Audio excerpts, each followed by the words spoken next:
محترم ناظرین، السلام علیکم ورحمۃ اللہ وبرکاتہ۔ ایک بے رحم وڈیرے نے اپنی حویلی میں کام کرنے والی ایک یتیم اور معصوم ملازمہ کو اپنی درندگی کا نشانہ بنانے کے لیے اسے رات کے اندھیرے میں تہہ خانے میں بند کر دیا۔ وہ لڑکی چیختی رہی اور خدا کا واسطہ دیتی رہی۔ جب وڈیرا تکبر میں ہنستا ہوا تہہ خانے کا دروازہ کھول کر اندر داخل ہوا تو اس کی نظر اس لڑکی کی گردن میں لٹکے ہوئے ایک خاص تعویذ پر پڑی جو اس کھینچا تانی میں باہر آ گیا تھا۔ وہ تعویذ دیکھتے ہی وڈیرے کے ہاتھ سے اسلحہ گر گیا اور اس کی روح تک کام گئی، کیونکہ اس تعویذ کے اندر سخت دوپہر میں گاؤں کے بڑے میدان میں پنچایت سجی ہوئی تھی۔ بڑی بڑی چارپائیاں لگی ہوئی تھیں جس پر گاؤں کے معزز افراد بیٹھے ہوئے تھے، اور اب صرف سردار احتشام خان کا انتظار کیا جا رہا تھا۔ وہ گاؤں کا وڈیرا اور سردار تھا جس کی حکمرانی پورے گاؤں پر تھی۔ بچے سے لے کر بوڑھے تک آج میرا فیصلہ ہونا تھا۔ کوئی قصور نہ ہوتے ہوئے بھی مجھے قصوروار ٹھہرایا جا رہا تھا۔ میرے ابا نے گاؤں میں گھومنے والے ایک ذہنی مریض آدمی کا قتل کر دیا تھا۔ اپنے بچاؤ میں وہ اس کے سر پر پتھر مار بیٹھے تھے اور وہ موقع پر ہی جاں بحق ہو گیا تھا۔ اتنی آسانی سے اس معاملے کو دبایا نہیں جا سکتا تھا۔ اگر آج اس طرح اس ایک پاگل کو مارا جا رہا ہے تو کل کسی تندرست آدمی کو بھی مارا جا سکتا ہے۔ اس کے آگے پیچھے کوئی نہیں تھا، اس لیے جو بھی قصاص ہوگا وہ ہمیں سردار کو ادا کرنا ہوگا۔ میرے ہاتھ پاؤں ڈھیلے پڑے ہوئے تھے، دل کی دھڑکن 100 کی رفتار سے زیادہ تیز تھی۔ ابھی میں اپنے خیالات میں ہی گم تھی جب میدان میں پجاروں گاڑیاں آ کر رکی تھیں اور اس میں سے سردار احتشام اترا تھا۔ اونچا لمبا دراز قد، چوڑی جسامت، کسرتی وجود۔ اسے دیکھ کر کوئی بھی لڑکی اپنا دل ہار سکتی تھی، لیکن جتنا سخت مزاج اور جتنا سخت دل وہ انسان تھا، کوئی بھی لڑکی اس کی طرف نظر اٹھا کر بھی نہیں دیکھتی تھی۔ اس کی موجودگی نے پوری پنچایت کو خاموش کروا دیا تھا۔ سفید شلوار قمیض پہنے وہ سیدھا سربراہی نشست کی طرف بڑھا تھا اور بیٹھ گیا تھا۔ اس کے بیٹھتے ہی تمام لوگ اپنی جگہوں سے کھڑے ہوئے تھے اور اسے بلند آواز میں سلام کیا تھا، جبکہ وہ محض ہاتھ کے اشارے سے ان سب کو بیٹھنے کا بول کر پنچایت کا آغاز کر چکا تھا۔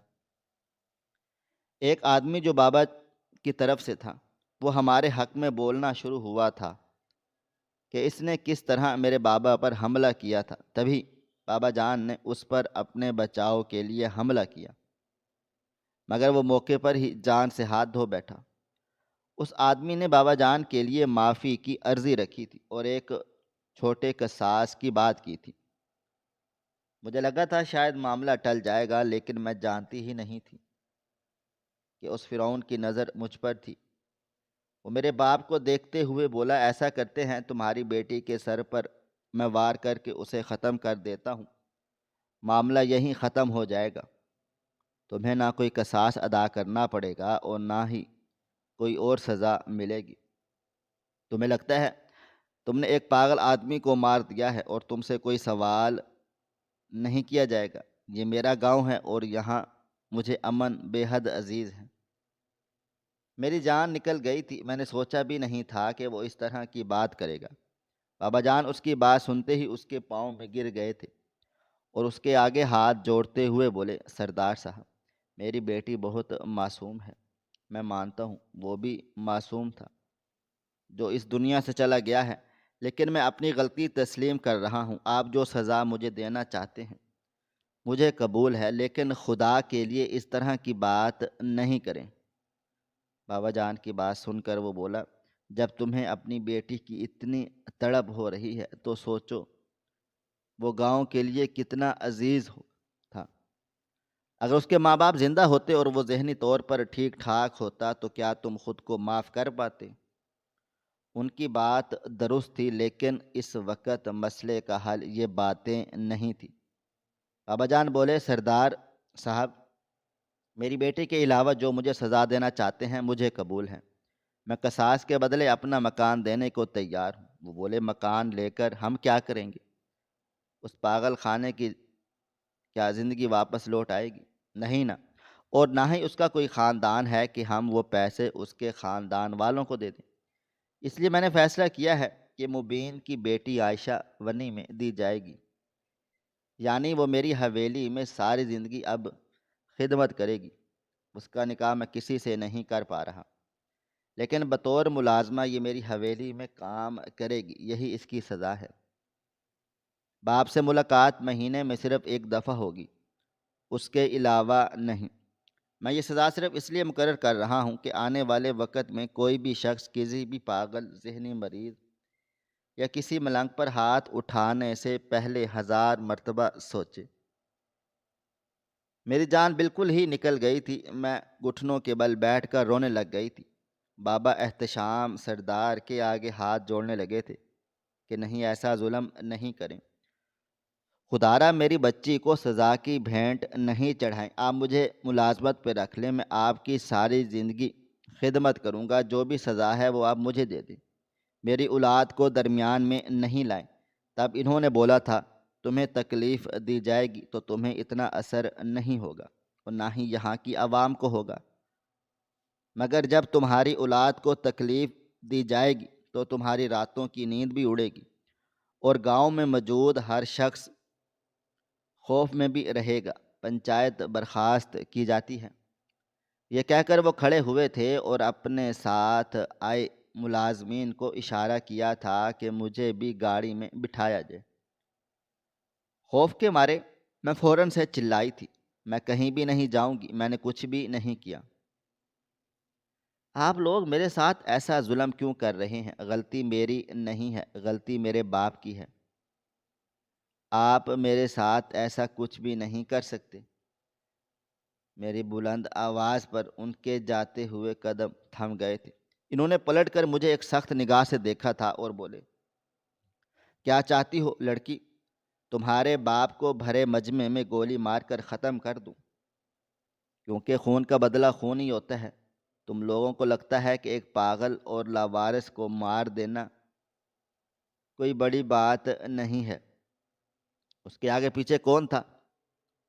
لیکن اس گاؤں میں موجود ہر شخص میری رعایا ہے اور مجھے اپنے ہر بندے کی فکر ہے، اس لیے بہتر ہوگا جو ہو رہا ہے اسے ہونے دو، کیونکہ اگر میری بات کو نہیں سمجھا تو پھر وہ ہوگا جو تم سے دیکھا نہیں جائے گا۔ ان کی بات سن کر مجھ پر سکتہ طاری ہو گیا تھا، میں بالکل خاموش ہو گئی تھی، کہنے کے لیے کچھ بچا ہی نہیں تھا۔ ان کے ملازم میرے سر پر کھڑے ہو گئے تھے، میں نے ایک نظر اپنے باپ پر ڈالی تو وہ سر جھکائے رو رہے تھے۔ میں ان کو مرتا ہوا کسی قیمت پر نہیں دیکھ سکتی تھی، اس لیے خاموشی سے اپنی جگہ سے کھڑی ہوئی تھی اور ان کے ملازمین کے ہمراہ گاڑی کی طرف بڑھ گئی تھی۔ میرے بیٹھتے ہی گاڑی سیدھا حویلی کی طرف روانہ ہوئی تھی۔ اس گاڑی میں صرف ان کے ملازمین اور میں ہی موجود تھی۔ آگے والی گاڑی میں سردار صاحب بیٹھے ہوئے تھے۔ میرا دل بہت بھاری ہو رہا تھا۔ ہمیشہ سے ہی بیٹیوں کو ہی قربان کیا جاتا ہے اور آج بھی میں ہی قربان ہوئی تھی۔ حالانکہ میرے 3 بھائی تھے، ان کو قربان نہیں کیا گیا تھا، وجہ وہ مرد تھے اور یہ ان کو ایک خاندان بنانا تھا۔ وہ کما سکتے تھے اور میں ایک عورت تھی جو بزدل تھی اور کما نہیں سکتی تھی۔ میرے دل میں کئی طرح کے خیالات آ رہے تھے۔ ایک لمبی مسافت طے کر کے ہم حویلی پہنچ گئے تھے۔ گاڑیاں حویلی کے بڑے سے پورچ میں رکی تھی۔ میں گھبرائی گاڑی سے اتری گئی تھی۔ میرے اترنے کی دیر تھی کہ سردار احتشام بلند آواز میں بولے، اس لڑکی کو اماں خانم کے کمرے میں پہنچا دو، یہ انہی کی خدمت کرے گی اور اسے اس کا کوارٹر بھی دکھا دینا۔ کوئی بھی اس پر ظلم و ستم نہیں کرے گا، نہ اس پر ہاتھ اٹھائے گا، نہ اسے پریشان کرے گا۔ اگر ایسا ہوتا ہے تو لڑکی تم مجھ سے شکایت کرو گی۔ یہ کہہ کر وہ اندر چلے گئے تھے، جبکہ میں اب بھی پریشان تھی کہ اماں خانم کون تھی۔ مجھے نہیں معلوم تھا یہ خان حویلی تھی۔ یہاں کی عورتیں بے حد پردے میں رہتی تھی، کوئی بھی عورت بغیر پردے کے باہر نہیں جاتی تھی۔ آج تک خان حویلی کی عورتوں کا چہرہ گاؤں کی عورتوں نے بھی نہیں دیکھا تھا۔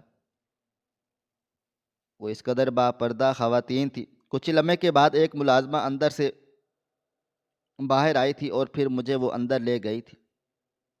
اس درمیان ہماری کوئی بات چیت نہیں ہوئی، حالانکہ میرا دل چاہ رہا تھا کہ اس عورت کو مخاطب کروں، اس سے پوچھوں تمہارا نام کیا ہے، تم کون ہو۔ میری عادت تھی میں بہت جلد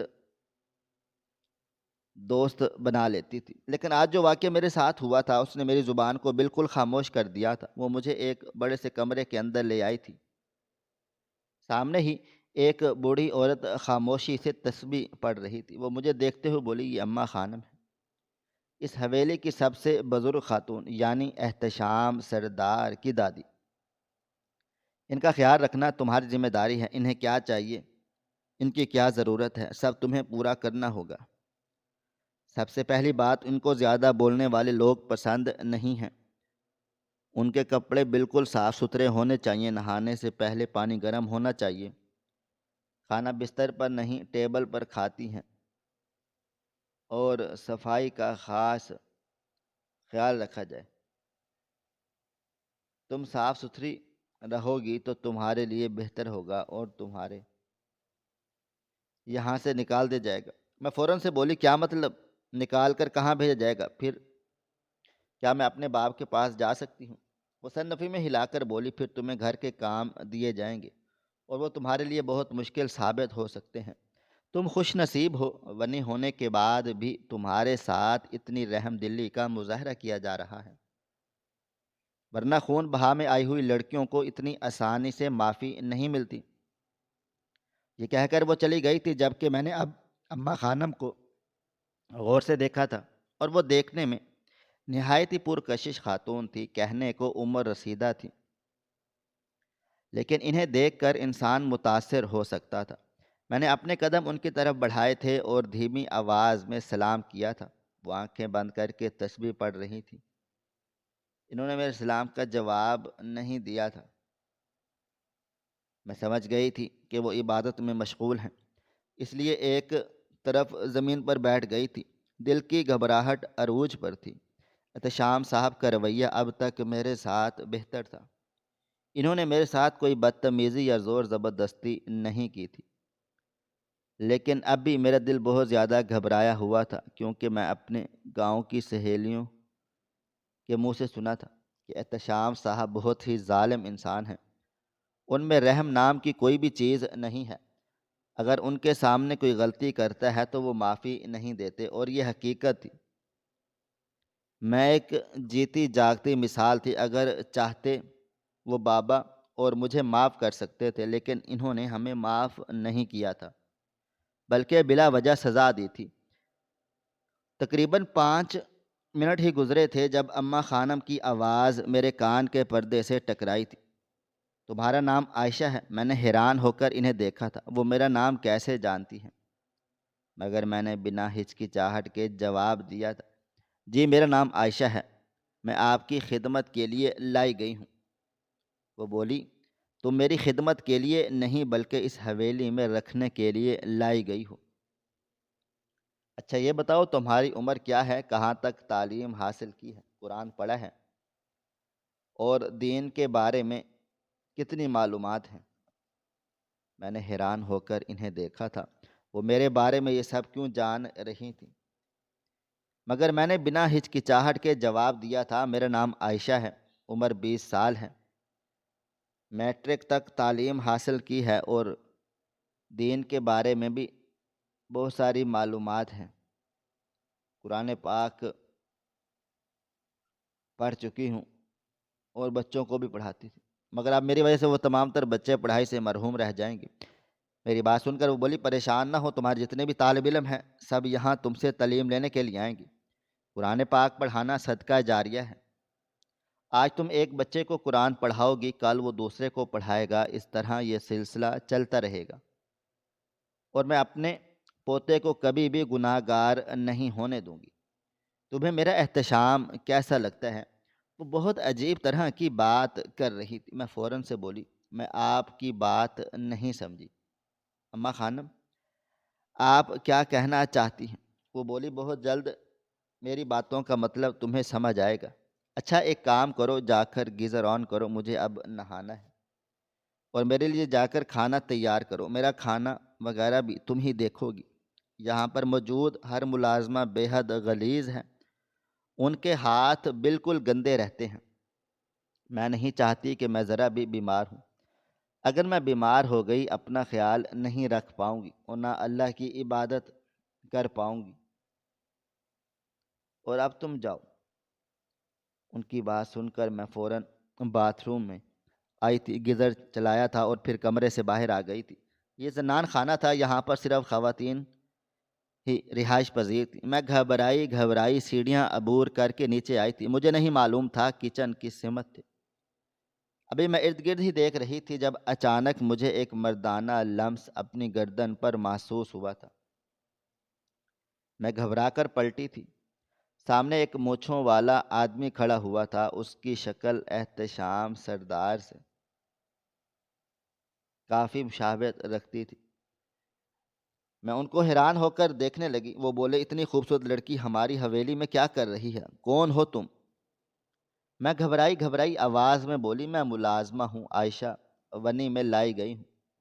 میری بات سن کر اس کے چہرے پر ایک مسکراہٹ آ گئی تھی، اور وہ ایک مسکراہٹ بہت ہی غلیظ لگ رہی تھی، اور وہ مجھے دیکھتے ہوئے بولے، ذہن نصیب، مجھے یقین نہیں آ رہا اتنی خوبصورت لڑکی خون بہا میں آئی ہے۔ میری لاٹری لگ گئی، یعنی بہت مزہ آنے والا ہے۔ نام کیا ہے تمہارا؟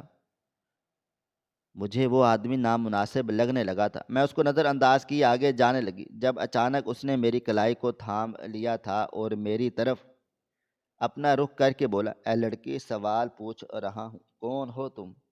نام کیا ہے تمہارا؟ جلدی بولو، کس کے خون بہا میں آئی ہو؟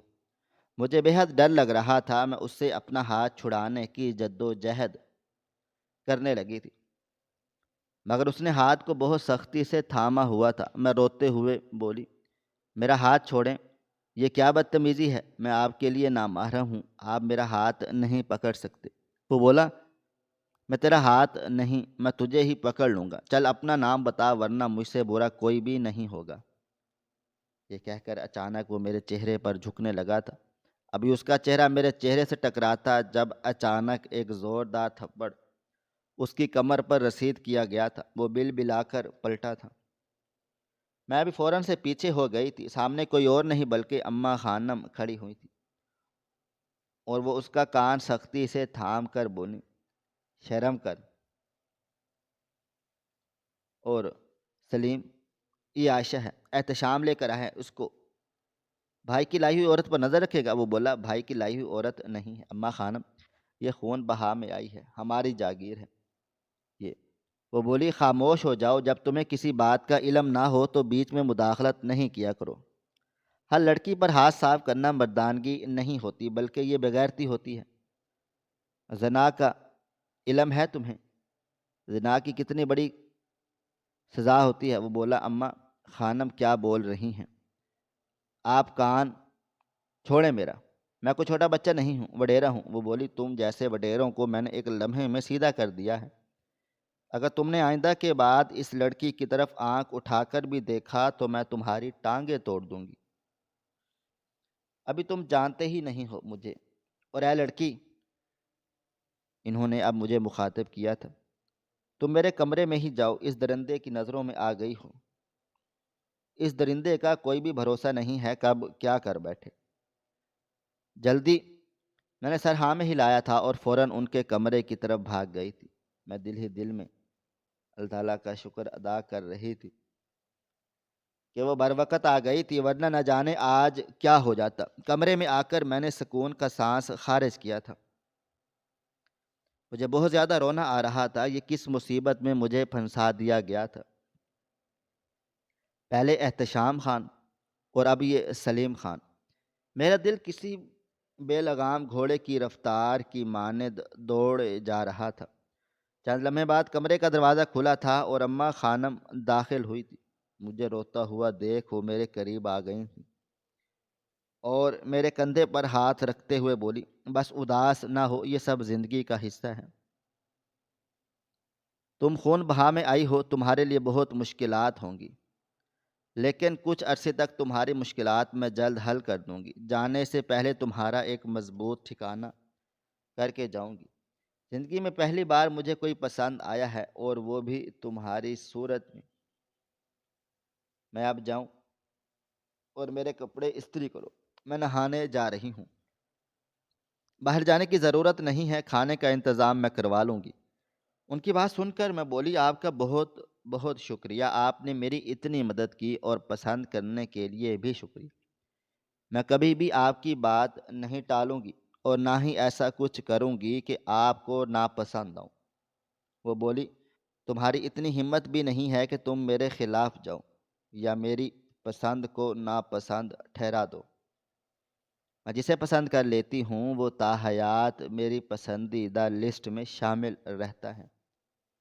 اب تم جاؤ اور کپڑے وغیرہ استری کرو، زیادہ باتیں بنانے کی ضرورت نہیں ہے۔ یہ کہہ کر وہ باتھ روم میں چلی گئی تھی، جبکہ میں گھبرائی گھبرائی ڈریسنگ روم میں چلی آئی تھی، جو ان کے کمرے کے ساتھ ہی منسلک تھا۔ وہاں پر ایک استری سٹینڈ لگا ہوا تھا، اور ان کے کپڑے بھی وہیں رکھے ہوئے تھے۔ میں نے فوراً ان کے کپڑے وغیرہ پریس کیے تھے اور انہیں واش روم میں دے دیے تھے، اور خود باہر ہی زمین پر بیٹھ گئی تھی۔ اماں خانم کی باتیں بہت عجیب تھیں، جس طرح وہ میرے لیے احتشام خان کا ذکر کر رہی تھی، انداز بہت ہی مختلف تھا۔ ابھی میں اپنی سوچوں میں گم ہی تھی جب کمرے کا دروازہ کھلا تھا۔ میں نے بے اختیار سر اٹھایا، سامنے کوئی اور نہیں بلکہ سردار احتشام صاحب کھڑے ہوئے تھے۔ ان کو دیکھتے ہی میں فوراً اپنی جگہ سے کھڑی ہو گئی تھی اور دوپٹے کو جلدی سے درست کر لیا تھا۔ میں کچھ کہتی اس سے پہلے ہی وہ بولے، کیا ہوا ہے؟ سلیم نے تمہارے ساتھ کیا کیا ہے؟ ان کی بات سن کر میں نے اب نظریں اٹھائی تھی، چہرے پر پسینہ ہی پسینہ تھا، آنکھیں لال ہو رہی تھی، چہرے سے غصے سے چہرہ تنا ہوا تھا۔ ان کو دیکھ کر ایسا لگتا تھا جیسے اس وقت وہ کچھ بھی کر بیٹھیں گے۔ میں گھبرائی ہوئی آواز میں بولی، انہوں نے کچھ بھی نہیں کیا، اماں خانم آ گئی تھی۔ سردار صاحب، آپ ان سے بول دیجئے گا کہ وہ میرے ساتھ کچھ بھی غلط نہ کریں، میں بہت عزت دار لڑکی ہوں، میں نے کبھی کوئی غلط کام نہیں کیا، میں ایک پڑھانے والی استانی ہوں جو بچوں کو قرآن پاک کی تعلیم دیتی ہوں۔ میں ایسا کوئی بھی غلط کام نہیں کروں گی جو مجھے شرمندہ کرے، یا میں کبھی اپنے اللہ کے سامنے منہ نہ اٹھا پاؤں۔ میری بات سن کر وہ بولے، الٹا سیدھا سوچنے کی تمہیں قطعاً ضرورت نہیں ہے، تمہارے ساتھ کوئی کچھ بھی نہیں کرے گا، کیونکہ تم میری موجودگی میں آئی ہو، اور اس کمرے سے باہر نکلنے کی تمہیں ضرورت نہیں ہے۔ باہر کرنے کیا گئی تھی؟ تم حویلی گھومنے گئی تھی؟ میں نے فوراً سر نفی میں ہلا دیا اور انہیں دیکھتے ہوئے بولی، اماں خانم نے حکم دیا تھا کہ ان کے لیے کھانا بنا دو، وہی بنانے کے لیے گئی تھی۔ وہ سر ہاں میں ہلا کر بولے، ٹھیک ہے، مگر اب وہ باہر جانے کی تیاری کی ضرورت نہیں ہے، میں اماں خانم کے لیے ایک کک کا انتظام کر رہا ہوں۔ یہ کہہ کر وہ چلے گئے تھے، جبکہ میں مزید ٹینشن میں آ گئی تھی۔ یہ سب کیا ہو رہا ہے؟ کیا یہ شخص مجھے اپنے لیے پسند کر کے لایا ہے؟ اس کے دل و دماغ میں کیا ہے؟ جیسی کیفیت ان کی تھی، اس سے یہ بات صاف ظاہر تھی کہ وہ مجھے پسند کرتے ہیں، اور بے طرف اٹھنے والی ایک غلط نگاہ بھی برداشت نہیں ہے۔ لیکن وہ مجھے پسند کیسے کر سکتے تھے؟ میں ایک بہت ہی غریب انسان کی بیٹی تھی، نہ کبھی ہم دونوں کا سامنا ہوا، نہ انہوں نے کبھی مجھے دیکھا۔ میں کیسے ان کی پسندیدہ عورتوں میں شامل ہو سکتی تھی؟ یہ میرے ذہن کا فطور تھا۔ میں نے یہ بات بھی سنی تھی کہ احتشام سردار عورتوں کی عزت کرتے ہیں، یہ ان کی حویلی میں موجود ہر عورت محفوظ رہتی ہے۔ یہی بات ملازمہ کے لیے بھی تھی۔ ہاں، اکثر خون بہا میں آئی ہوئی عورتوں کے ساتھ سنا جاتا تھا کہ ان کے ساتھ سلیم صاحب بہت برا سلوک کرتے ہیں۔ اس کے علاوہ خان حویلی کے اور بھی مرد بھی انہیں اپنی جاگیر سمجھتے ہیں، ان کے ساتھ غلط تعلقات بھی قائم کرتے ہیں، اور یہی وجہ تھی کہ میرا دل بہت زیادہ گھبرایا ہوا تھا۔ چند لمحے کے بعد باتھ روم کا دروازہ کھلا تھا اور اماں خانم باہر آ گئی تھیں۔ میں فوراً سے آگے بڑھ کر ان کے ہاتھ میں تولیہ تھما چکی تھی، جبکہ وہ خاموشی سے ڈریسنگ روم چلی گئی تھی۔ جبکہ میں اب بھی دوبارہ بیٹھ گئی تھی۔ تھوڑی دیر کے بعد وہ آئی تھی اور اس نے مجھے دیکھتے ہوئے بولی، نماز ظہر ادا نہیں کرنی تمہیں؟ میں فوراً سے بولی، جی اماں خانم کرنی ہے، مگر میرے کپڑے خراب ہو گئے ہیں۔ میں پنچایت میں زمین پر بیٹھ گئی تھی۔ مجھے نہیں لگتا میرے کپڑے اب صاف ہیں، اور گھر سے میں کوئی بھی کپڑے وغیرہ نہیں لائی۔ وہ بولی، کیوں فکر کرتی ہو، ابھی تمہارے کپڑوں کا انتظام کر دیتی ہوں۔ انہوں نے فوراً کسی کو فون لگا کر کپڑوں کا آرڈر دیا تھا اور نماز پڑھنے کھڑی ہو گئی تھی۔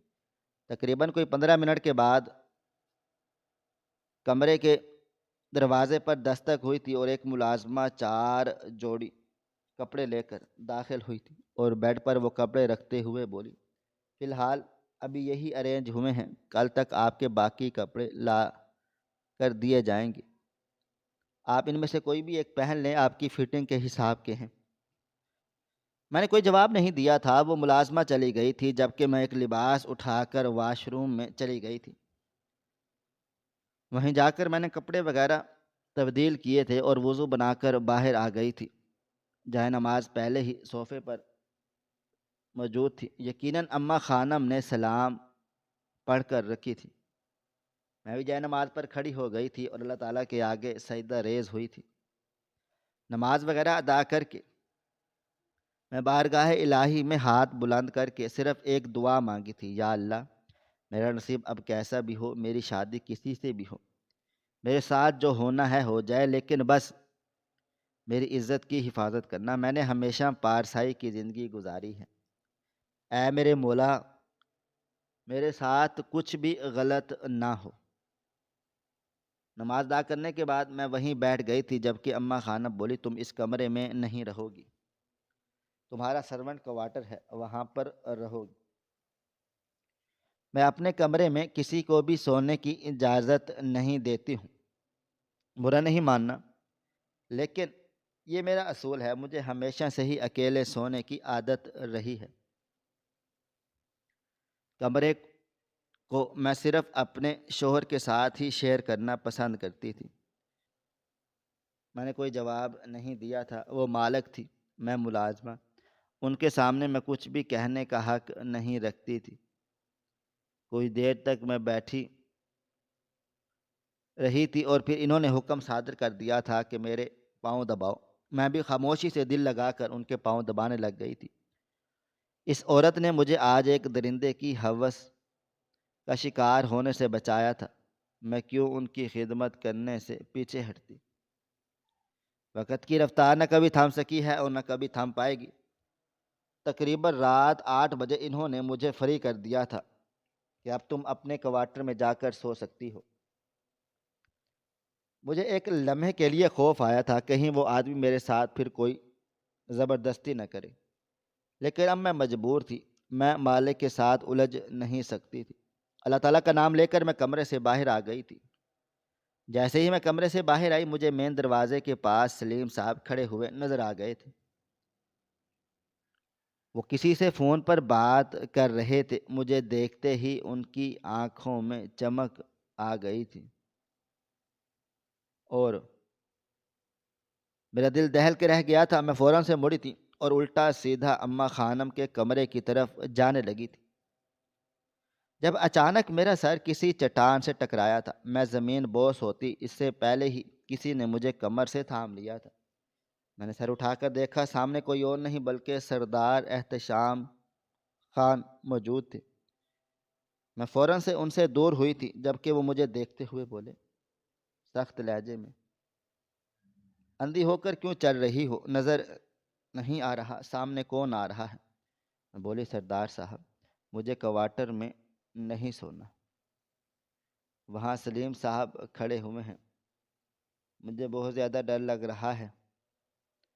میری بات سن کر انہوں نے دروازے کی طرف دیکھا تھا اور حیرت سے بولے، کون کہاں کھڑا ہے؟ سلیم، وہ اپنے کمرے میں آرام کر رہا ہوگا۔ میں نے پلٹ کر دیکھا تو اب وہاں سلیم صاحب موجود نہیں تھے۔ یقیناً اپنے بھائی کو دیکھ کر وہ ایک طرف ہو گئے تھے۔ میں بولی، باخدا وہ وہیں پر کھڑے ہیں، کہیں وہ رات کو میرے کوارٹر میں نہ آ جائے۔ دیکھیں، میں کوئی غلط کام نہیں کرنا چاہتی، میں مانتی ہوں میں آپ لوگوں کی جاگیر ہوں، آپ لوگ میرے ساتھ کچھ بھی کر سکتے ہیں، لیکن ہم لوگ مسلمان ہیں، ہمارا دین اسلام ہمیں اس بات کی اجازت ہرگز نہیں دیتا کہ ہم بغیر نکاح کے کوئی بھی تعلق قائم کر لیں۔ وہ بولے، میں جانتا ہوں تم اتنا پریشان کیوں ہو رہی ہو، تمہارے ساتھ کوئی کچھ بھی نہیں کرے گا، بے فکر رہو، تم جاؤ اپنے کمرے میں، تم تک کسی کو پہنچنے سے پہلے مجھ تک پہنچنا پڑے گا۔ ان کی بات سن کر مجھے تھوڑی سی تسلی ملی تھی اور میں نے اپنے قدم باہر کی طرف بڑھائے تھے۔ میں نے باہر آ کر ایک پوری طائرانہ نظر لان پر ڈالی تھی، وہاں کوئی بھی نہیں تھا۔ میں خاموشی سے کوارٹر میں چلی گئی تھی۔ عام کوارٹر کی نسبت میرا کوارٹر کافی بڑا اور بہت ہی صاف ستھرا تھا۔ میں چپ چاپ بستر پر لیٹ گئی تھی، آنکھوں میں آنسو آ رہے تھے۔ میں اپنے دو بھائیوں کی اکلوتی بہن تھی، ہمیشہ لاڈ پیار میں رہتی تھی۔ میرے منہ سے نکلنے والی میری ہر خواہش کو ایک آواز میں پورا کیا جاتا تھا۔ اندھیری رات ہو رہی تھی ہو یا طوفان آ رہا ہو، اگر میں نے اپنے منہ سے کچھ کہہ دیا وہ ہر قیمت پر پورا ہوتا تھا۔ بابا جان مجھ پر جان دیتے تھے۔ یہی عالم میرے بھائیوں کا تھا۔ اماں اکثر غصہ کرتی تھی کہ اسے اتنے لاڈ میں نہ رکھو، آگے کو اگلے گھر جائے گی، نہ جانے وہاں ایسا پیار نصیب ہو یا نہیں، اس کی عادتیں مت بگاڑو۔ اور وہ آج تمام تر باتیں سچ ثابت ہو رہی تھیں۔ اپنے بھائی باپ کا پیار مجھے آج شدت سے یاد آ رہا تھا۔ ان کی نرمی، ان کی محبت، ان کا انداز سب میری آنکھوں کے سامنے چل رہا تھا۔ میں نے گہری سانس لی تھی اور اپنے آنسوؤں کو صاف کیا تھا اور آنکھیں بند کر کے سونے کی کوشش کرنے لگ گئی تھی۔ مگر ابھی کچھ ہی دیر گزری تھی جب اچانک کمرے کا دروازہ کھلا تھا۔ میں فوراً گھبرا کر بیٹھ گئی تھی، جلدی سے دوپٹہ سنبھالا تھا۔ سامنے کوئی اور نہیں بلکہ سلیم صاحب کھڑے ہوئے تھے۔ ان کو دیکھتے ہی میری روح کانپ گئی تھی۔ اس انسان کی نیت مجھ پر خراب تھی اور یہی بات مجھے خوف زدہ کر رہی تھی۔ وہ ہنستے ہوئے بولے، تمہیں کیا لگا تھا کہ میں واقعی آرام کر رہا ہوں؟ اب میں تمہیں آرام اچھے طریقے سے کرواؤں گا۔ تمہاری وجہ سے احتشام بھائی نے مجھ پر ہاتھ اٹھا دیا ہے، مجھے گالیاں دیں، اس کا بدلہ تمہیں لوں گا۔ اما خانم کی مار میں بھول گیا تھا، میں نے اس کو اتنا سر پر سوار نہیں کیا تھا، لیکن جو احتشام بھائی نے میرے ساتھ کیا ہے اس کا بدلہ میں ہر حال میں لوں گا۔ یہ کہہ کر وہ میرے قریب چلے آئے تھے اور مجھے دیکھتے ہوئے بولے، اگر تمہاری آواز باہر آئی میں تمہیں چھوڑوں گا نہیں۔ یہ کہتے ہی انہوں نے میرا بازو سختی سے تھام لیا تھا اور مجھے گھسیٹنا شروع کر دیا تھا۔ میں چیخنا چلانا چاہتی تھی، لیکن اس وقت میں اتنا خوف زدہ ہو گئی تھی کہ میرے حلق سے آواز نکلنا بالکل بند ہو چکی تھی۔ وہ مجھے سامنے کے راستے سے لے کر نہیں گئے تھے بلکہ وہ مجھے حویلی کے پچھلے راستے کی طرف لے کر بڑھے تھے۔ خوف کے مارے میری جان نکل رہی تھی۔ میں دھیمی آواز میں بولی، خدا کے لیے میرے ساتھ ایسا سلوک نہیں کریں، ہم مسلمان ہیں، ہم پر یہ حرام ہے، خدا کے لیے میری عزت کو برباد نہیں کریں۔ میں آپ کے آگے ہاتھ جوڑتی ہوں۔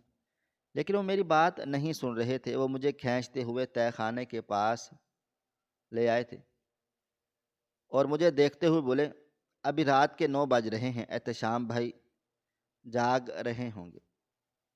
میں تمہارے پاس رات کے 2 بجے تک آؤں گا، جب تک تم اس تہہ خانے میں سڑو۔ تمہیں بہت زیادہ اپنی عزت کی پرواہ ہے نا؟ اب تم دیکھنا میں تمہارے ساتھ کیا کرتا ہوں۔ یہ کہہ کے انہوں نے مجھے اندر کی طرف دھکیلا تھا اور بڑے سے دروازے کو کھینچ کر بند کر دیا تھا۔ اس بار میں چیخی تھی، دروازہ کھولو، کیوں میرے ساتھ ایسا ظلم کر رہے ہو؟ میرے آگے پیچھے اب کوئی بھی نہیں ہے، اللہ کے لیے میری مدد کرو۔ لیکن اس جانور نے میری بات نہیں سنی تھی۔ روتے روتے میں وہیں زمین پر بیٹھ گئی تھی۔ میں قرآن پاک پڑھاتی تھی، بچوں کو قرآن پاک کی تعلیم دیتی تھی اور آج ایک ایسی مصیبت میں پھنسی ہوئی تھی جہاں صرف اور صرف مجھے موت نظر آ رہی تھی۔ میں مر تو سکتی تھی لیکن زنا نہیں کر سکتی تھی۔ میں نے سوچ لیا تھا کہ میں خود کو مار لوں گی لیکن اپنا آپ برباد نہیں ہونے دوں گی۔ مجھے اب سردار احتشام خان پر بھی غصہ آ رہا تھا کہ انہیں ہاتھ اٹھانے کی کیا ضرورت تھی۔ انہوں نے ہاتھ اٹھایا تبھی وہ تو یہ سب کچھ کر رہے تھے۔ وقت کی رفتار دھیرے دھیرے آگے بڑھتی چلی جا رہی تھی۔ رو رو کر میں نے اپنی آنکھیں سجا لی تھی۔ وقت اور تیزی سے گزرا تھا۔ میں اب شدت سے دعائیں مانگنے لگی تھی کہ کسی بھی طرح احتشام سردار جاگ جائے اور وہ اس درندے کو روک لیں، مگر وقت گزر رہا تھا اور میری مدد کے لیے کوئی بھی نہیں آ رہا تھا۔ میں جتنی طاقت سے چیخ سکتی تھی میں چلا رہی تھی، لیکن مجھے اس بات کا بخوبی اندازہ تھا کہ یہ پورا کمرہ ساؤنڈ پروف ہوگا، میری آواز باہر نہیں جا رہی ہوگی، لیکن میں پھر بھی اس آس امید پر چیخ چلا رہی تھی کہ کیا پتہ کسی کونے سے آواز چلی جائے۔ وقت گزرا تھا اور 2 بج گئے تھے۔ مجھے اب کسی کے قدموں کی آواز آنا محسوس ہو گئی تھی۔ میرا حال بے حال ہونے لگا تھا۔ اگلا لمحہ مکمل ہوا اور کمرے کا دروازہ کھل گیا تھا۔ سامنے کوئی اور نہیں، سلیم ہی کھڑا ہوا تھا، چہرے پر غضبناک تاثرات لیے، ہونٹوں پر غلیظ مسکراہٹ لیے۔ میں کچھ کہتی اس سے پہلے ہی وہ ہنستے ہوئے بولا، بہت چیخی ہو نا تم، اب تمہاری ساری چیخوں کا گلا میں گھونٹ لوں گا۔ میں تمہارے ساتھ کچھ برا نہیں کرتا، لیکن تمہاری وجہ سے میرے بھائی نے اور میری دادی نے مجھ پر ہاتھ اٹھایا ہے، اتنی آسانی سے تو تمہیں نہیں میں جانے دوں گا۔ اس کی عمر تقریباً کوئی 35 برس ہوگی اور میں ایک 20 سال کی لڑکی تھی۔ اس کے سامنے کسی چھوئی موئی لڑکی کی مانند لگ رہی تھی۔ میں نے اس کے آگے ہاتھ جوڑ کر بولی، ایسا مت کرو، تمہیں اللہ کے رسول کا واسطہ ہے، میں بہت دیندار لڑکی ہوں، میں نے کبھی کوئی غلط کام نہیں کیا ہے، خدا کے لیے مجھے بخش دو۔ لیکن وہ مجھے بخشنے کے بالکل موڈ میں نہیں تھا۔ وہ قدم با قدم میرے قریب چلا آیا تھا اور میرا بازو تھام کر بولا، تم کسی کا بھی واسطہ دو، آج میں تمہاری کوئی بھی بات نہیں سنوں گا، کیونکہ جو مقصد مجھے پورا کرنا ہے وہ میں کر ہی رہوں گا۔ یہ کہتے ہی وہ میرے چہرے پر ایک بار پھر جھکنے لگا تھا، جبکہ میں نے اسے زور کا تھپڑ رسید کیا تھا اور دروازے کی طرف بھاگی تھی، جبکہ وہ ہنستے ہوئے اگلے ہی لمحے مجھے پکڑ چکا تھا۔ میں کچھ کہتی جب اس نے ایک زور کا تھپڑ میرے منہ پر دے مارا تھا اور مجھے دیکھتے ہوئے بولا، مجھ سے زیادہ طاقتور نہیں ہو، اس لیے بہتر ہوگا اپنی طاقت اپنے تک محدود رکھو، زور آزمائی کرو گی تمہارے لیے ہی نقصان ہوگا۔ یہ کہہ کر وہ ایک بار پھر مجھے اپنے قریب کرنے لگا تھا، جبکہ میں نے اپنی پوری طاقت لگا کر اسے دھکا دیا تھا اور وہ دور جا کر زمین پر گر گیا تھا اور میں بھی زور سے زمین بوس ہوئی تھی۔ میرے پورے وجود میں درد کی لہر سی دوڑ گئی تھی۔ وہ ایک بار پھر اٹھا تھا، لیکن ابھی وہ میری طرف ہاتھ بڑھاتا اگلے ہی لمحے وہ اپنی جگہ پر تھم گیا تھا اور مجھے غور غور سے دیکھنے لگا تھا۔ میں اب کھڑی ہو کر بھاگنے لگی تھی جب اچانک اس کی آواز آئی، ٹھہرو، میں کچھ نہیں کر رہا، گڑیا تم گڑیا ہو نا؟ اس کی آواز سن کر میں نے پلٹ کر دیکھا تھا، آنکھوں میں پریشانی کے آثار جگمگا رہے تھے، چہرہ بتا رہا تھا کہ وہ بے حد بوکھلا چکا ہے۔ بولا، تم کس کی بیٹی ہو، سچ بتانا۔ بالکل، میں نے حیران ہو کر اس کی طرف دیکھا تھا اور بولی، میں اپنے بابا جان کی بیٹی ہوں، شہد صاحب کی۔ وہ بولا، تمہاری ماں کا نام کیا سلمہ تھا؟ میں بولی، ان کا نام سلمہ تھا نہیں، ان کا نام سلمہ ہے، وہ زندہ سلامت ہے۔ اچانک ہی وہ میرے قدموں میں گر گیا تھا اور ہاتھ جوڑ کر معافی مانگنے لگا تھا، خدا کے لیے مجھے معاف کر دو، مجھ سے بہت بڑی غلطی ہو گئی، میں ایسا نہیں کرنا چاہتا تھا، خدا کے لیے مجھے معاف کر دو، میں بہت زیادہ شرمندہ ہوں، مجھے نہیں معلوم تھا کہ تم عائشہ ہو، اگر مجھے معلوم ہوتا تو میں کبھی بھی تمہارے ساتھ ایسا ظلم نہیں کرتا، تم کوئی غیر نہیں ہو، میری بہن ہو سلمہ۔ اور وہ نہیں بلکہ میری سب سے بڑی ماں ہے۔ جبکہ میں حیران ہو کر ان کو دیکھنے لگی تھی، وہ پٹھان تھے اور ہم ملک، میری ماں ان کی ماں کیسے ہو سکتی تھی؟ وہ روتے ہوئے بولا، میرے باپ نے دوسری شادی تمہاری ماں سے کی تھی، میری ولادت کے بعد تمہاری ماں نے میرے باپ سے علیحدگی لے لی تھی اور پھر وہ ہمیں چھوڑ کر چلی گئی تھی، اس نے پھر تمہارے باپ سے شادی کی۔ اکثر وہ مجھ سے ملنے کے لیے آتی تھی، تب انہوں نے میرے گلے میں یہ تعویذ ڈالا تھا جو تمہارے گلے میں بھی ہے۔ میں نے بے اختیار اپنے تعویذ کو دیکھا تھا جو بھاگ دوڑ میں باہر نکل آیا تھا۔ یہ تعویذ میرے گلے میں اماں نے ہی ڈالا تھا، وہ کہتی تھی کہ یہ حفاظت کا تعویذ ہے، کبھی بھی تم پر کوئی برائی آئے، کوئی تکلیف آئے گی تو یہ تعویذ تمہاری حفاظت کر لے گا۔ اور آج واقعی اس تعویذ نے میری حفاظت کرنی تھی۔ وہ بری طرح سے رونے لگے۔ ابھی میں کچھ کہتی جب تہہ خانے کا دروازہ کھلا اور احتشام سردار داخل ہوئے۔ ہم دونوں کو اس طرح سے دیکھ کر وہ بھی اپنی جگہ پر بت بن گئے تھے۔ احتشام سردار کو دیکھتے ہی سلیم بھائی اپنی جگہ سے کھڑے ہوئے تھے اور روتے ہوئے بولے، آپ کو معلوم تھا یہ ہماری عائشہ ہے، میری گڑیا ہے، یہ میری ماں کی بیٹی ہے، آپ نے مجھے کیوں نہیں بتایا؟ وہ بولے، تم نے پوچھنے کی زحمت کی، تمہارے دل و دماغ پر تو بس گناہ سوار تھا۔ احتشام سردار ان کے سگے بھائی نہیں تھے بلکہ ان کے بڑے تایا کے بیٹے تھے۔ سلیم بھائی نے ہم دونوں سے ہی معافی مانگی تھی اور چلے گئے تھے۔ میں کچھ دیر خاموش رہی، ارادہ میرا بھی جانے کا تھا، جب اچانک وہ میرے قریب چلے آئے تھے اور مجھے دیکھتے ہوئے بولے، مجھ سے شادی کرو گی؟ میں یہ بات تم سے ابھی نہیں کرنا چاہتا تھا، تھوڑا سا وقت لینا چاہتا تھا، لیکن اب حالات ایسے ہیں کہ اب خاموش رہنا بے وقوفی ہے۔ تم اس خاندان کی بیٹی ہی کہلائی جاؤ گی کیونکہ تم سلیم کی بہن ہو اور سلیم ہمارا بھائی، اس خاندان کا بیٹا، اس لیے تم ملازمہ کبھی نہیں بن سکتی۔ ہاں میری بیوی ضرور بن سکتی ہو، بولو منظور ہے۔ میں بولی، آپ مجھ پر ظلم کریں گے، مجھے میرے گھر والوں سے ملاقات کرنے نہیں دیں گے، میں ایسے انسان سے شادی نہیں کرنا چاہتی۔ وہ بولے، جو بات میں نے پنچایت میں کہی تھی کہ تم اپنے باپ سے مہینے میں ایک دفعہ مل سکتی ہو، وہ بات اب بھی قائم ہے۔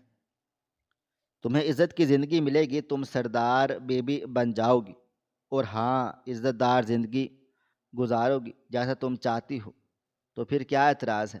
میں کچھ دیر خاموش رہی تھی۔ وہ بالکل ٹھیک بول رہے تھے کہ میں شادی کر سکتی تھی، میں اپنا گھر بسا سکتی تھی، میں کیوں ایسی خوار زندگی جیتی؟ میں کچھ دیر خاموش رہی، پھر میں روتے ہوئے میں نے رضامندی دے دی کہ ہاں میں آپ سے شادی کے لیے تیار ہوں، مگر آپ یہ بات پورے گاؤں کو بتائیں گے؟ پہلے پہل وہ تو خاموش رہے، پھر انہوں نے ہاں کہہ دیا تھا کہ میں پورے دنیا کے سامنے بھی تمہیں قبول کرنے کے لیے تیار ہوں، کیونکہ میں تم سے محبت کرتا ہوں۔ وقت گزرا تھا اور ہم دونوں کی شادی ہو گئی تھی۔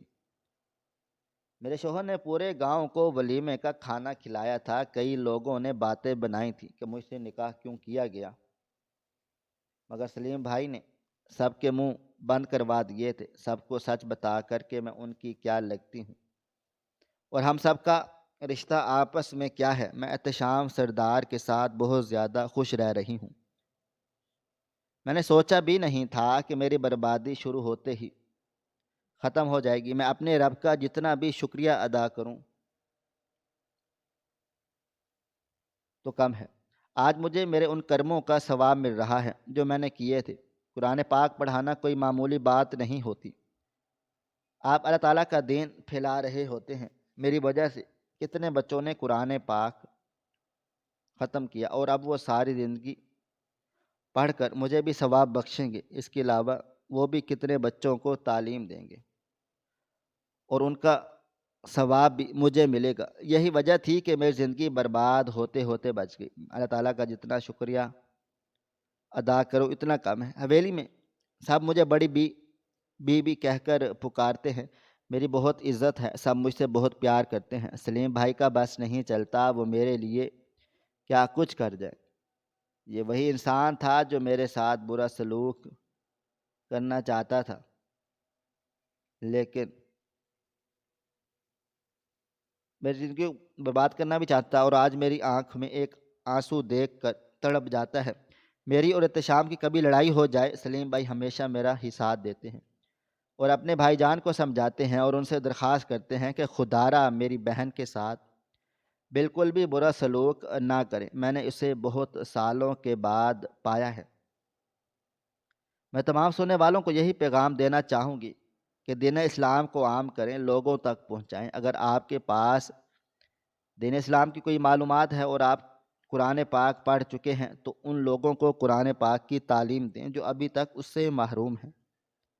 اللہ تعالیٰ اپنے بندوں سے بہت پیار کرتا ہے، اور خاص کر ان بندوں سے جو اس کی راہ میں اپنا وقت صرف کرتے ہیں۔ محترم ناظرین، آپ کو ہماری آج کی کہانی کیسی لگی؟ کمنٹ باکس میں اپنی رائے کا اظہار ضرور کریں۔